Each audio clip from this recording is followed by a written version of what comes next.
السلام عليكم تتبع الملاليه كويسين كي دايرين؟ لاباس عليكم؟ نتمنى تكونوا كلكم بخير على خير. نتوما كتشاهدوا هذا الفيديو اليوم ان شاء الله يا ربي غادي نوجد معكم كيكه كبيره عائليه ان شاء الله يا ربي. غادي تشوفوا قداش كتجي، وغادي تشوفوا راه كتجي لذيذه وكتجي غزاله الصراحه الله، عائليه المهم بالمناسبات. هاد الكيكه اش كنحتاجوا ليها؟ عندي هنا 6 البيضات، عندي واحد الكاس كبير ديال الحليب نقولوا تقريبا عليه نص لتر الحليب، عندي واحد 30 غرام ديال الصودا ديال هذه الطياب المهم، عندي واحد 3 ديال الشكار ديال الفاني. في بلاصه الخميره باك بودر كنديروا الصودا.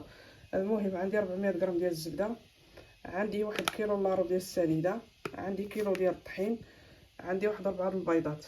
هادشي اللي غادي نحتاجو لهاد الكيكه هادي. راه كتجي كيكه عائليه، والطريقه ديالها غادي ندير البيض وديك الزبده والبنان والحليب في الكاس ديال المولينيكس، نطحن كلشي والسنيده، نطحن كلشي وغادي نتلاقاو ان شاء الله يا ربي. هذه الطريقه ديالها باش ما نطولش عليكم الفيديو يجي طويل.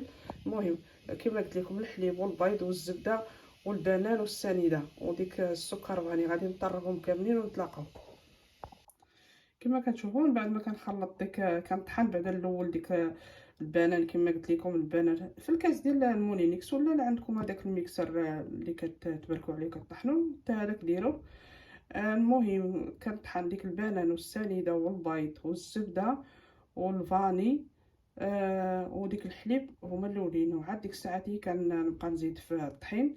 راه هزت لي كيلو ديال الطحين وديك 30 غرام ديال هذه ديال الصودا، المهم وقبيصه ديال الملح. وهذا هو الخليط ديالي. دابا غادي نديرو في الصينيه الكبيره وندخلو الفران، ندخلها للفران طيب ان شاء الله يا ربي، ونتلاقاو من بعد باش منين طيب تشوفوا الشكل ديالها النهائي كيف كيجي. كما كتشوفوا من بعد ما درتها في المول، درتها في هذا المول ديال هذا كندير فيه الخبز. هذا المول مدور داير ديال الخبز حيتاش تبارك الله كبيره.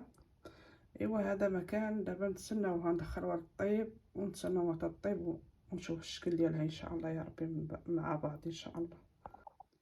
الكيكه ديالي من بعد ما كتوجد راه كتجي على هذا الشكل هذا، نتوما كتشوفوا راه تبارك الله كبيره ما شاء الله، راه كتجي على هذا الشكل هذا. من بعد غادي نقطع لكم واحد الطريف تشوفوا الشكل ديالها كي كتجي من الداخل.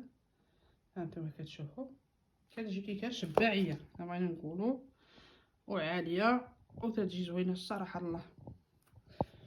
انا درت ليها كما كتشوفوا كاوكاو مهرمش من الفوق ولا ايفيلي، ومن بعد شويه تاع ما كانش عندي كونفيتير درت من فوق منها شويه تاع العسل دوزتو من فوق وصافي. هذا ما كان. نتوما عندكم الناباج عندكم كونفيتير اللي عندكم زينوها به من الفوق. المهم هذه هي الكيكه ديالي، نتمنى تنال الاعجاب ديالكم. وكيكه ديال داغيه ديال خفان زربان وديال تحميره الوجه وديال العائله والمناسبات. وشكرا لكم بزاف بزاف على المشاهده، وحتى الفيديو القادم ان شاء الله يا ربي، والسلام عليكم.